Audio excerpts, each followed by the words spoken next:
We're back at it again. A spicy first round of the Countdown Cup has produced a ton of intriguing storylines heading into Week 17. Playoff hopefuls are looking to continue their winning ways. Teams that threw are attempting to get back on track. And two winless teams use what little time they have remaining to avoid the ultimate embarrassment. There's all of that and so much more to look forward to as we kick off the Week 17 preview. This week will not have a brief recap of previous key matches since I covered my thoughts on a few of them in detail during Tuesday's video. Be sure to check it out if you haven't already. We're just going to jump right into the games if that's okay with you. As usual, the week starts off with some Friday Western action. The playoff hopeful Toronto Defiant take on the winless Spitfire. While the game in question is not between title contenders, it definitely does hold significance for both sides. This could be a tough one to call. Toronto are a better team on paper, but London have made improvements since their last contest, and that game was pretty close as well because Toronto just barely held them off. Not to mention that both teams have the element of surprise working for them as neither one of them were a part of Week 16.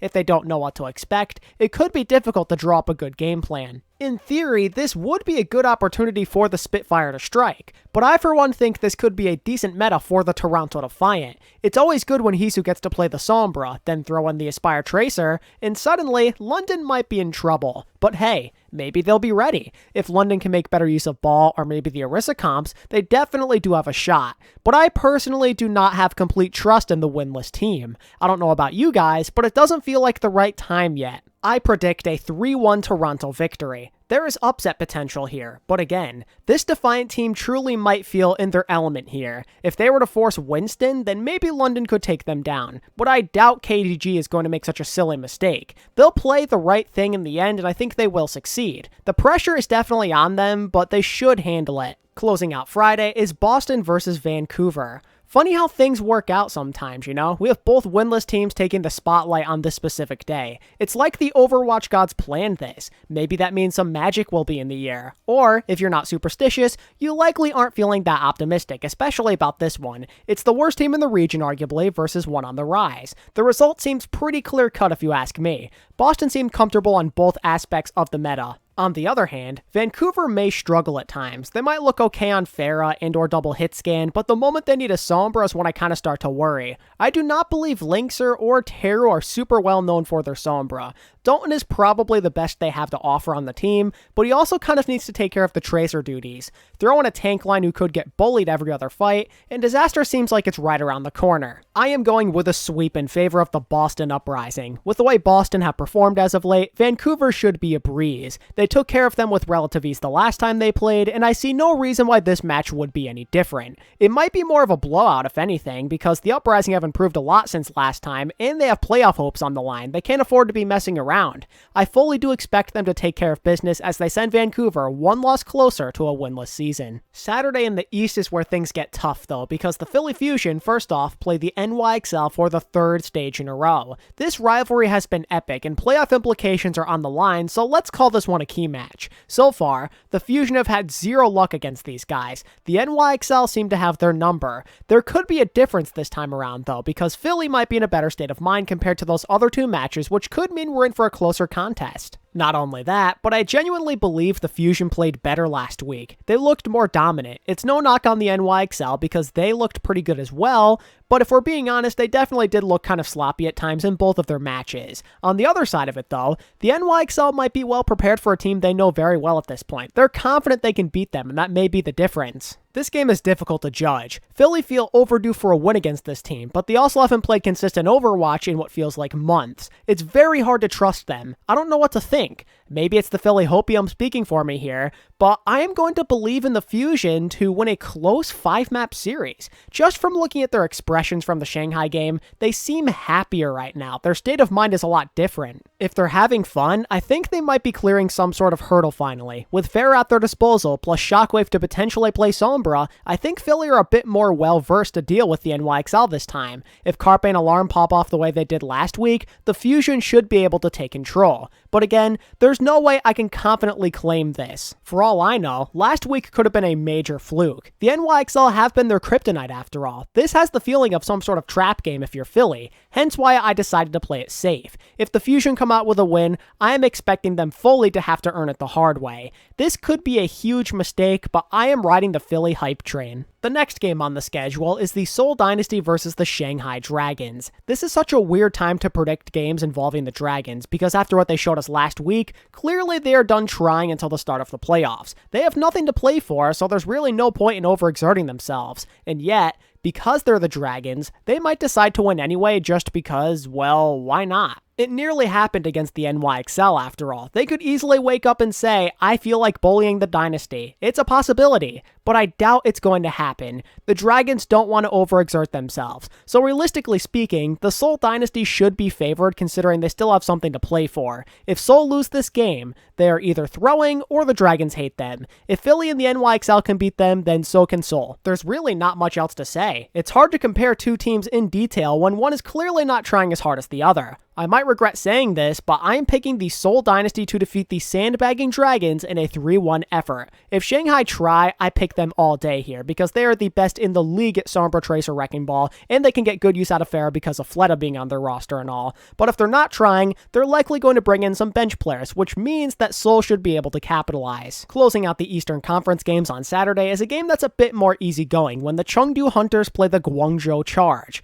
With the way Chengdu played on this comp last stage, they should have what it takes to steamroll through these qualifiers. It's literally exactly what they have been playing and finding success with. They don't have to change much of anything at all, and that's good for the Hunters. The Hunters don't love change, so this is kind of right up their alley if anything. I wouldn't favor the Charge in general here, but I think the current situation makes me especially worried. And it's not even that I think they'll play bad with this stuff either, because if I'm being honest, the Charge might be pretty comfortable out there. Ball and Orisa are their two strongest main tank heroes. Choice A1, he's a nasty tracer, Eileen's a really good Sombra, and they low-key might be somewhat enjoyable to watch as a result. However, I believe they need a weaker opponent to put their capabilities on display, because Chengdu seriously might be that much better. I gotta stick with the Hunters here in a sweep. While I do have high hopes for the Charge in this tournament, the Hunters are still leaps and bounds ahead of them. Chengdu have what it takes to be the top team in the league in this current meta. I doubt a team that has struggled all year could take them down when the odds are so heavily stacked against them. Heading back into the West, the Dallas Fuel play the London Spitfire.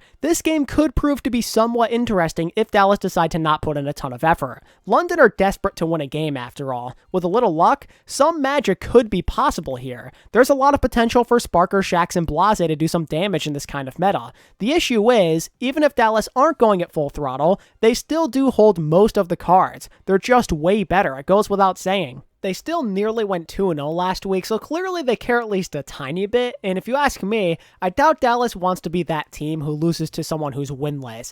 They might try just enough for the sake of pride. Even if they play like Repel, let's say, and do some experimentation, I totally expect Dallas to win.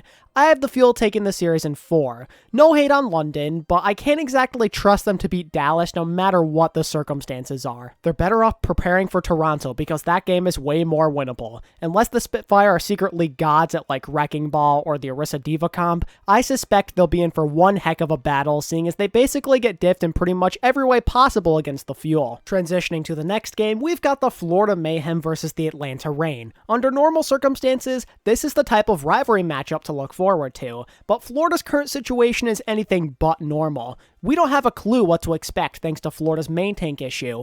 Will Checkmate continue to play, or is OG getting back in there? And if he does play, will he be at 100%? There's so many unanswered questions from a fan perspective. It truly is a shame, because this meta might end up being decent for the Mayhem. Yaki, BQB, and Gangnam Jin are right in their comfort zone, but after what I saw at the end of the Summer Showdown, it's difficult to maintain faith, especially when matching up against the Reign, who are kind of on a roll right now. If the Mayhem can barely even figure out themselves right now, how can I rely on them to figure out their opponents? This isn't like the first time they played. A lot has changed. Atlanta keep getting better and better, while the Mayhem struggle to find answers. This team has the flexibility and confidence they lacked back then. The Reign win this set in a sweep in my opinion. It is my hope that this ends up being a good game. The Mayhem at max potential are a good match, but right now they seem lost and untrustworthy. And if I'm being honest with you, I've never been a huge fan of Florida and Sombra metas anyway. She may be a hero BQB specialized in before joining the league, but he's never found the same level of success with her at the tier 1 level. Whether the Mayhem go with Sombra or something else, I just don't think they'll be as strong as the Atlanta Reign. And if we're combining that with main tank issues that still are a total mystery, then this is definitely a game where you have to favor Atlanta. Moving on to the final Saturday match, you've got the Defiant versus the Justice. On paper, this may not feel that exciting, but I for one think this is a key match of the week. Both teams kind of need this win. Toronto have not locked up their spot in the knockouts just yet, and Washington are still in contention for a top 3 spot in the West with a little bit of luck. On top of that, the Justice need to show us a pulse. The last thing you want to do is limp into the playoffs. Momentum is crucial, especially if you're an inconsistent team like the Justice. They gotta show us they can adapt, thrive in different environments, and not make the same mistakes over and over. If they cannot beat a team that is clearly lower than them in the power rankings, at least on paper, they are in trouble. After what they showed me last week, I am a little bit worried they might lose this game, and it doesn't help that their opponents could be pretty formidable in this kind of meta. Assassin cannot show signs of struggles like he did last week. Not against Hisu. He is a top-notch Sombra player. I'm looking at Assassin and the rest of this Washington team to have a bounce-back game. That is their key to success. If they can play better and look more decisive, the Justice will win. There's a lot of adjustments that have to be made over 1 week, and it might be too much to overcome. However, there is a very noticeable pattern present with this team that gives me hope. For whatever reason, they always start off slow, then play way better in the second pair of their matches. It happened in the previous 2 tournaments, and I kind of have this feeling history might repeat itself. It might not necessarily be the prettiest thing you'll ever see, but I do believe the Justice will win this game in 5 maps. I feel like I might have the Justice figured out finally, at least in the regular season. Don't get me wrong though, I would not be surprised in the slightest if they lost, because Toronto seriously might be a challenge like I've been saying, and the Justice have played far below expectations often this year, so it certainly is a possibility for the underperformance issues to continue. Going back to the East, we have one of the biggest matches of the week potentially between the Seoul Dynasty and Philly Fusion. If Philly really is back, predicting this game could be a nightmare. My plan of attack is to analyze some of the results we got in week 16 and go from there. If we look at how the 2 sides performed, they each went 2-0, which is great. But when we dig a little bit deeper, I feel like the Dynasty were a bit sloppier at times. Philly are less trustworthy, but they definitely did play cleaner last weekend, and don't even think about how they were more dominant against the Spark either. Going strictly off competent play from the entire weekend, I feel like they showed me more. The only problem I see is how Philly deals with the Orisa comp that Seoul likes to run. Can the Fusion not let Gesture's Orisa bother them? Which OG main tank gets more value here? Is it going to be the Mono Wrecking Ball or the Gesture Orisa? I personally kind of like Philly a bit more in this situation. Mono's Wrecking Ball is an underrated part of his game, and if Hoppa shows good effort like he did last week, then they could give Gesture and Tuyu a good fight. While I personally think the DPS and tank lines cancel each other out, it's the support line where Philly could truly shine. While I respect Creative, there's something about Alarm getting to constantly play Ana and Zen that really makes me think the Fusion could be in for a good day. Creative just doesn't possess the same explosiveness in my eyes. The Zen Mirror match in particular really concerns me. Creative may not have it in him to keep up in that situation. Both statistically and the eye test will tell you that Alarm is clearly out ahead. With that in mind, I'm going to pick the Fusion to win in 5. It's funny because Seoul have been the more consistent team and the Fusion have done nothing but let me down as of late, but the stars may have aligned in a way where they seriously might have the advantage. I am expecting a close game no matter what though, because Seoul are more than capable of taking down the Fusion. With the way Prophet and the Seoul tank line have been performing as of late, this will require a full team effort if you're the Fusion. Philly have it in them to pull this off though. Right now, many of their players appear to be in some sort of groove. Not to mention that I do have trust in them to counter that Orisa comp and force Seoul out of their comfort zone. Also, as somebody who does believe in the Dynasty 3-1 superstition, they have to lose this game, otherwise we won't be able to keep that tradition alive. They have to go 3-1 every stage. Next, we have the Chengdu Hunters versus the NYXL. While the NYXL's confidence has been growing, this might be their greatest challenge yet. With the Dragons easing off the gas pedal, that makes Chengdu arguably the biggest threat in the East. They're just as good in this meta basically. In theory, the NYXL could make this upset happen because they can match a fair amount of Chengdu's comfort picks, and when you combine that with their growing confidence, it seems possible. The only problem is, Chengdu also have gained a lot of confidence as of late thanks to their tournament run. Think about how much tougher the NYXL schedule is too. The Fusion and Hunters on back-to-back days is pretty stressful. Chengdu basically get to put most of their prep into this particular game since they get Guangzhou on Saturday. The Hunters' high level of play on their favorite comp, plus the preparation advantage, has me believing they take the set in 4 maps.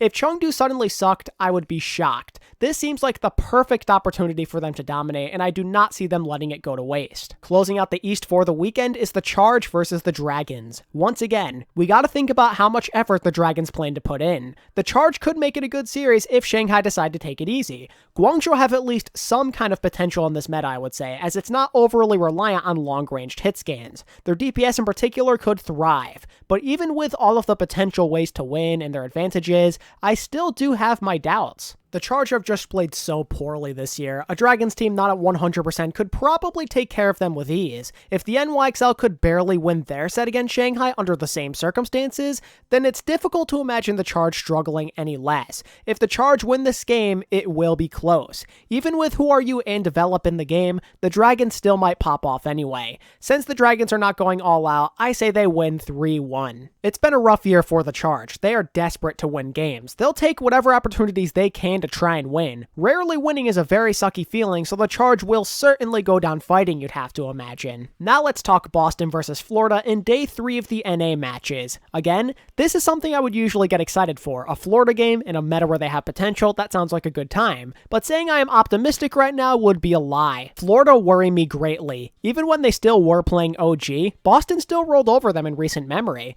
The Uprising have gotten a lot better since their previous meeting as well. And while that's been happening, while they've been trending upward, Florida have plummeted in the rankings. Boston looked pretty good last week, and I have a fair bit of confidence in them to have a 3-1 stage. Talent-wise and on paper, the two teams match up well. It's the difference in team morale that really puts these two apart though, because I do not trust in the Florida main tank situation at all. They have to show me everything is okay before I'm ready to put more faith in their abilities, and that is why I have the Boston Uprising taking the sweep. It's a shame given Florida's potential in this kind of meta, but my trust issues power over the optimism I have. I am hoping for the best. I really do pray we get a good match, but I am not really looking forward to this one. Moving onward, we've got the final key match of the week when the Atlanta versus Dallas rivalry continues. It is always a treat watching these two play. As the top two teams in NA, they always find ways to push each other to their absolute limits. The meta may have changed, but that does not mean the Reign are out of this by any means. They have the flexibility to keep up. They could be even more at home than Dallas too, if we're being honest with ourselves.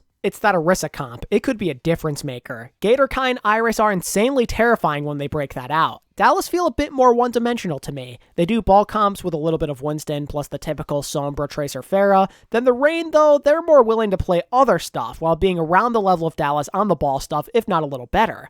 Dallas may have gotten the upper hand in the other matches in the past, but this time might be different. In a meta Dallas don't love where they also aren't going all out, Atlanta might be the ones you have to favor. They still have something to play for. They want a top 3 spot in the West. Going a perfect 4-0 would help a lot in helping them achieve that goal. So you know what? Let's go 3-2 Reign this time around. They hold more of the cards compared to last time. The playing field is a bit more in their favor for a multitude of reasons. And if the likes of Pelican, Kai, and Iris keep playing the way they have been, I have no doubt in my mind that Atlanta could take this. Lastly, we have the Vancouver Titans versus the Washington Justice. Okay, even if Washington continue to struggle this week, it's pretty difficult to imagine them throwing this one away. Like, come on. If they lose to Toronto, it's whatever, it could happen, but this is one they should not lose. The worst team in the region, arguably, should be a freebie. If there was ever a time for Assassin to build up some confidence, now would be the time. Same applies for Decay. He's the best tracer in the lobby by a noticeable margin, so he needs to pop off, and I'm expecting him to pop off. Mag could also end up having a good day, as his level of support is far greater than that of Changsik.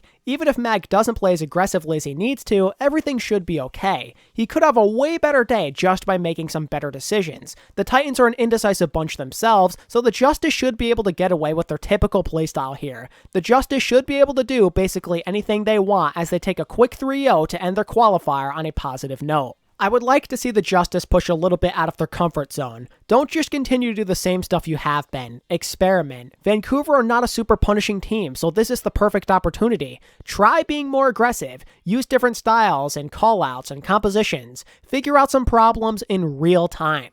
You won't ever improve if you don't ever try to change, and we all know very well that the Justice need a lot of improvement if they intend to take their game to the next level. And with that being said, that's going to wrap up my thoughts on the games this week. We are down to the final few weeks of the regular season. Things are getting exciting. If you enjoyed the video and you're hyped to see how the final few weeks of the regular season play out, do me a favor by hitting that like button and subscribing to my channel if you're new. And feel free to give me your own predictions and takes down in the comments section so we may continue this discussion down below. And as always, thank you all so much for watching this video. I really appreciate your support. And until next time, this is ATP, signing out. Peace.